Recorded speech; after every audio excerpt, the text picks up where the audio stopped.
بسم اللہ الرحمن الرحیم۔ پچھلی قسط نمبر 5 میں ہم نے دیکھا کہ پیدا ہوتے ہی کیوں لوگ آپ صلی اللہ علیہ وآلہ وسلم کے دشمن بننے لگے تھے۔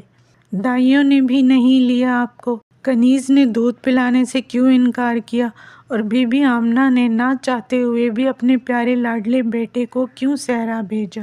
آج کی قسط میں ہم دیکھیں گے کہ آپ صلی اللہ علیہ وآلہ وسلم کے ساتھ 4 سال کی عمر سے ہی کیا کیا عجیب و غریب واقعات ہونے لگے تھے۔ ایک بار بی بی حلیمہ کی طبیعت بے حد خراب ہوئی، لہٰذا انہیں ٹھیک کرنے کے لیے طرح طرح کے جادو ٹونے ٹوٹکے کرنے طبیب اور ماہر یہودی آئے۔ جب 4 سالہ محمد صلی اللہ علیہ وآلہ وسلم نے یہ منظر دیکھا تو اندر آ کر ٹونے ٹوٹکوں کی تمام چیزیں اٹھا اٹھا کر پھینک دیں۔ سب لوگ گھبرا گئے، بچے کو ڈانٹنے لگے، روکنے لگے کہ پتہ نہیں اب کیا ہو جائے گا۔ لیکن بچے محمد صلی اللہ علیہ وآلہ وسلم نے جیسے ہی اپنا چھوٹا سا ہاتھ بی بی حلیمہ کے اوپر رکھا تو انہوں نے اپنی آنکھیں کھول لیں اور ہلکے سے مسکرانے لگیں۔ یہ منظر دیکھ کر سب حیران ہوئے اور اپنا جادو ٹوٹکوں کا سامان سمیٹ کر دم دبا کر بھاگ گئے۔ لیکن یہ بات کیونکہ باہر نکل چکی تھی، لہٰذا اگلے ہی روز کچھ یہودی عورتیں غریب بن کر کھانا اور پانی مانگنے کے بہانے آئیں۔ اس زمانے میں گھروں کی 4 دیواری نہیں ہوتی تھی۔ محمد صلی اللہ علیہ وآلہ وسلم باہر ہی کھیل رہے تھے کہ ایک عورت پیار کرنے کے بہانے سے قریب آئی تاکہ دیے گئے ٹارگٹ کے مطابق کاندھوں کے بیچ میں مہر نبوت چیک کر سکے۔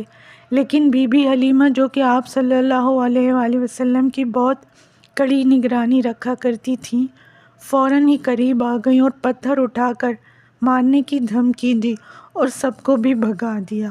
اس بات سے یہودیوں کو مزید شک ہوا اور انہوں نے رات گئے بی بی حلیمہ کے گھر پر حملہ کر دیا۔ بی بی حلیمہ کے شوہر نے اکیلے ہی سب کا مقابلہ کیا اور انہیں ناکامی ہوئی، مگر فیصلہ کیا کہ اب محمد صلی اللہ علیہ وسلم کو صبح ہونے سے پہلے ہی مکہ کی طرف لے جانا ہوگا۔ بی بی حلیمہ نے راستے کا کھانا تیار کر کے روتے ہوئے بچے کو نہ چاہتے ہوئے بھی اپنے آپ سے جدا کر دیا، اور پھر جب شوہر بچے کو لے جانے لگے تو بی بی حلیمہ پیچھے سے دور تک بھاگتی رہیں اور روتے ہوئے انہیں جاتا دیکھتی رہیں۔ ان سے بالکل صبر نہیں ہو رہا تھا۔ آخر کار دادا عبد المطلب تک بچے کو پہنچا کر اور تمام حالات بتا دیے گئے۔ انہی حالات کی وجہ سے دادا نے گھر میں رکھنے کے بجائے بچے کو غار حرا میں لے جا کر رکھا اور تسلی دی کہ تمہاری ماں ادھر ہی آئیں گی، اور پھر ان کے ساتھ تمہیں سفر پہ جانا ہوگا رشتہ داروں سے ملنے۔ اب اگلی قسط میں ہم یہ دیکھیں گے کہ 6 سال کی عمر میں ماں کے ساتھ سفر کرتے ہوئے آپ صلی اللہ علیہ وآلہ وسلم کو کن کن دکھوں، تکالیف اور چیلنجز کا سامنا کرنا پڑا۔